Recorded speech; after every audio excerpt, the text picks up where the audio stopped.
সারা দেশে ছাত্র জনতার বৈষম্যবিরোধী আন্দোলনে ক্ষমতাচ্যুত হয় আওয়ামী লীগ। দমন পীড়নে স্বৈরাচার আখ্যা পাওয়া দলটির হাতে প্রাণ হারাতে হয়েছে অনেক নিরস্ত্র শিক্ষার্থীকে। এর মধ্যে মীর মাহফুজুর রহমান মুগ্ধ, জুলাই বিপ্লবের একজন বীর শহীদ। সম্প্রতি মীর মুগ্ধ নামে কেউ মারা যায়নি কিংবা মুগ্ধ এবং স্নিগ্ধ একই ব্যক্তি দাবি করে একটি তথ্য সামাজিক যোগাযোগ মাধ্যমে ছড়িয়েছে। তবে ফেসবুকে ছড়িয়ে পড়া দাবিগুলো সম্পূর্ণ মিথ্যে বলে জানিয়েছে অন্তর্বর্তী সরকারের প্রধান উপদেষ্টার প্রেস উইং। বুধবার ২০ নভেম্বর রাত থেকে মুগ্ধর মৃত্যুর বিষয়টি নিয়ে বিতর্কিত দাবি ছড়িয়ে পড়ে সামাজিক যোগাযোগ মাধ্যমে। দাবি অনুযায়ী মুগ্ধ এবং স্নিগ্ধ আসলে একই ব্যক্তি এবং মুগ্ধ নামে কেউ ছিল না। বৈষম্যবিরোধী ছাত্র আন্দোলনে মীর মুগ্ধ নামের কেউ শহীদ হননি। তবে ঘটনায় প্রধান উপদেষ্টা প্রেস উইংয়ের ফ্যাক্ট চেকিং পেজ থেকে এক বিবৃতিতে বলা হয়েছে, মীর মাহফুজুর রহমান মুগ্ধ জুলাই বিপ্লবের একজন বীর শহীদ। ১৮ জুলাই উত্তরার আজবপুরে বিক্ষোভকারীরা পিপাসার্ত হয়ে পড়লে তিনি তাদের জন্য পানীয় খাবার নিয়ে ছুটে যান। মৃত্যুর ১৫ মিনিট আগে ধারণ করা একটি ভিডিওতে দেখা যায় তিনি বিক্ষোভকারীদের পানির বোতল এবং বিস্কিট বিতরণ করছেন। বিকেল ৫টার দিকে উত্তরার আজমপুরে রাস্তার পাশে থাকা অবস্থায় তাকে গুলি করা হয়। গুলিটি তার কপাল ভেদ করে মাথার ডান পাশ দিয়ে বেরিয়ে যায়। তার মরদেহ উত্তরা ক্রিসেন্ট হাসপাতালে নেওয়া হলে কর্তব্যরত চিকিৎসক তাকে মৃত ঘোষণা করেন।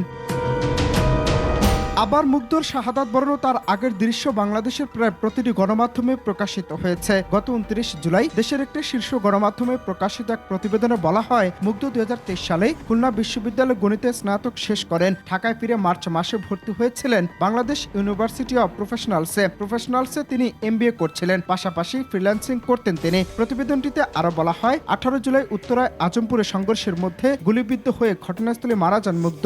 সেদিন তিনি লেমিনেটিং করা বিইউপির আইডি কার্ড অর্থাৎ পরিচয়পত্র গলায় ঝুলিয়ে রেখেছিলেন। গুলি লাগার পর আইডি কার্ডের ভেতর রক্ত ঢুকেছিল, রক্ত শুকিয়ে গেছে। মুগ্ধর পরিবারের সদস্যরা রক্তমাখা কার্ডটি সেভাবেই রেখে দিয়েছেন।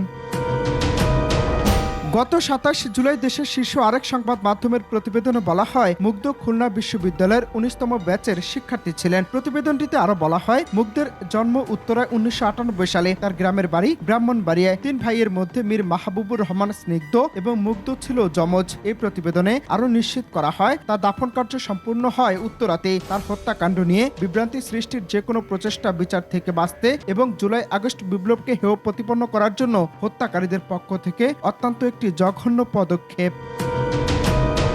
এদিকে রিউমার স্ক্যানার টিমের অনুসন্ধানে জানা গেছে, মুগ্ধ এবং স্নিগ্ধ দুজন পৃথক ব্যক্তি। তারা দুজন যমজ ভাই। ফেসবুকে যে তথ্য ছড়ানো হয়েছে সেটি গুজব হিসেবে বিবেচিত হয়েছে সর্বমহলে। তবে শহীদ আবু সাঈদকে নিয়ে ব্যাপক আলোচনা হলেও মুগ্ধকে নিয়ে কেন আলোচনা হয়নি সেটা নিয়ে নানান মহলে হাজার প্রশ্ন। অন্যদিকে আবু সাঈদের পরিবারকে নিয়ে দেশের উচ্চপদস্থ মহলগুলো ভাবলেও কেন প্রকাশ্যে সম্পূর্ণরূপে আলোচনায় নেই শহীদ মুগ্ধের পরিবার, সেটা নিয়েও প্রশ্ন থেকে যায়।